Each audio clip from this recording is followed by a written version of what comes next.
Welcome back. ये video dedicated है mister Eswaran को, जिन्होंने मुझसे तानला प्लेटफॉर्म्स का व्यू पूछा है। So let's begin.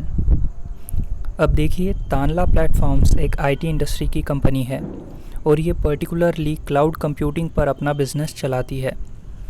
इनके 3 मेन प्रोडक्ट्स हैं: मैसेजिंग, वॉइस एंड आईओटी। अगर आप मुझसे पूछे कि ये कंपनी एग्जैक्टली क्या करती है, तो मैं आपसे कहूँगा कि मैं नहीं जानता।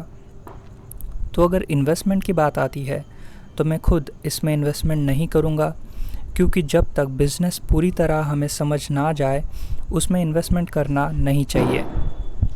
फ़िलहाल के लिए हम रफली एक आइडिया लेते हैं कि ये कंपनी दूसरे कंपनीज़ को क्लाउड सर्विसेज प्रोवाइड करती है, जैसे ऑनलाइन स्टोरेज, ट्रांसफ़र या सिमिलर सर्विसेज।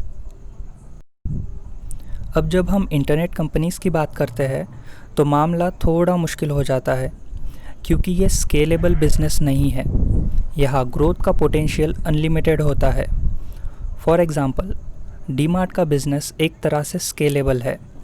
हमें पता है और एक एस्टिमेट लगा सकते हैं कि डीमार्ट एक साल में 40-50 मैक्सिमम स्टोर्स ओपन करेगा।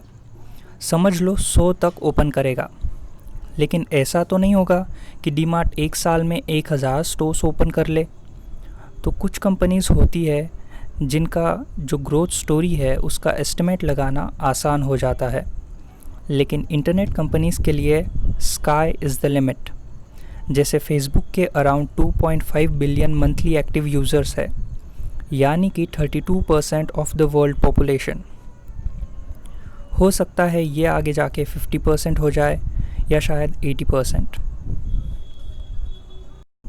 अब ये लिमिटेशन टू एस्टिमेट के साथ आती है रिस्क। हमें पता नहीं है कि ये कंपनी अगले 5 या 10 सालों में कहाँ होगी। शायद इंडिया की टॉप 10 कंपनीज़ में हो या शायद टॉप 1000 में भी ना हो। साथ ही साथ अगर तानला प्लेटफॉर्म B2C बिज़नेस होता तो हम कुछ एस्टिमेट लगा पाते, लेकिन ये बिज़नेस है B2B, जिससे इसके एनालिसिस करना और भी मुश्किल हो जाता है। इनके रिनोन क्लाइंट्स तो है जैसे Facebook, Airtel, idea, LinkedIn etcetera.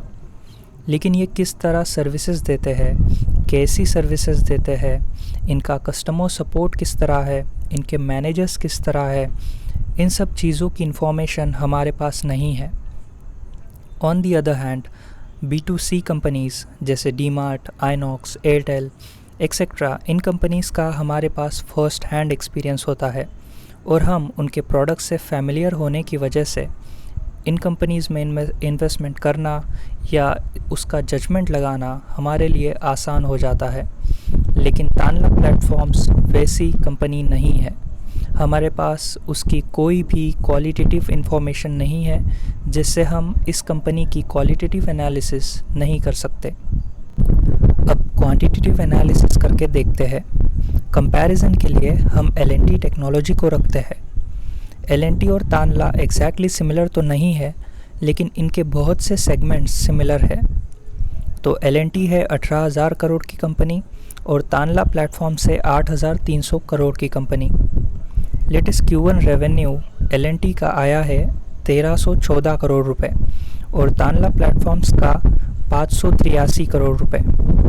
Q1 का प्रॉफिट L&T का है 166 करोड़ रुपीस और तानला का है 81 करोड़ रुपीस। अब यहाँ तक तो आपको सब सही लग रहा होगा। L&T दुगुना बड़ी है तो उसका रेवेन्यू भी 2 गुना है। L&T 2 गुना बड़ी है तो उसका प्रॉफिट भी 2 गुना है। लेकिन दिक्कत आती है बड़ा पिक्चर देखने पर। 5 ईयर रेवेन्यू ट्रेंड देखो तो L&T और तानला का कंसिस्टेंट है और एक्चुअली तानला का बेहतर है एट 52% CAGR वर्सेस L&T का 17% CAGR।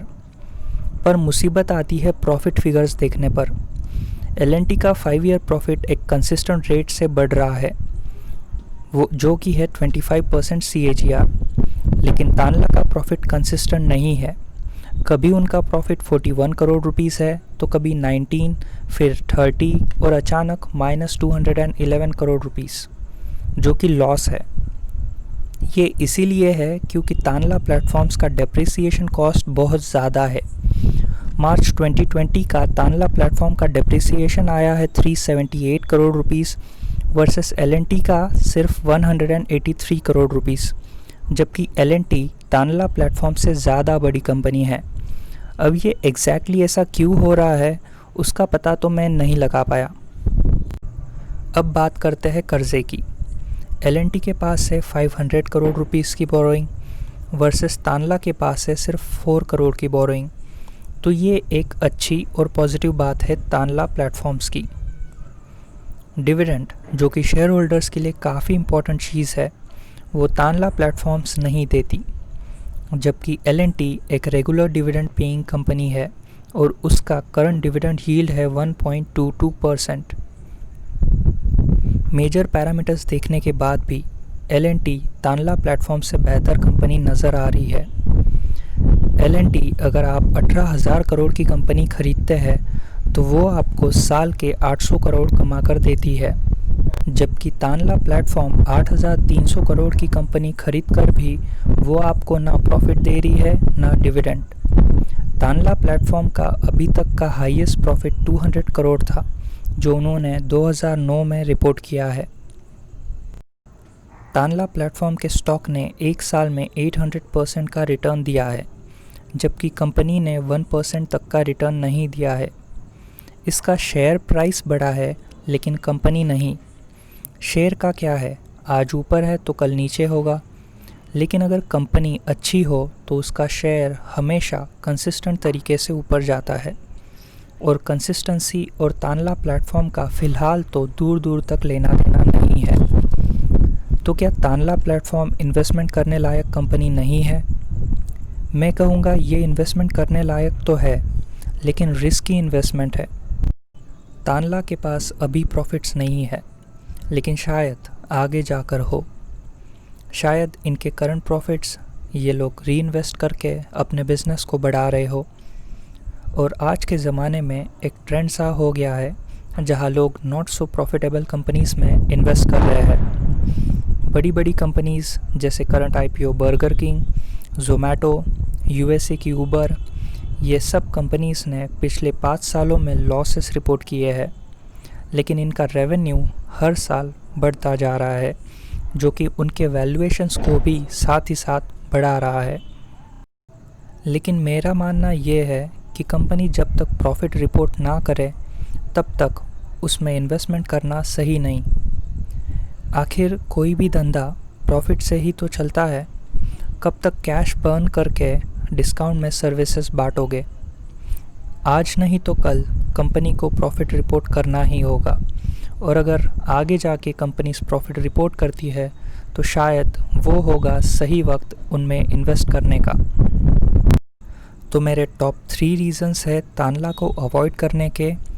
First, unpredictable business environment. Second, inconsistent growth. Third, expensive valuation. लेकिन अगर आपको लगता है कि तानला में वो बात है जो मुझे नहीं दिखाई दे रही, तो आप इसमें इन्वेस्ट कर सकते हैं।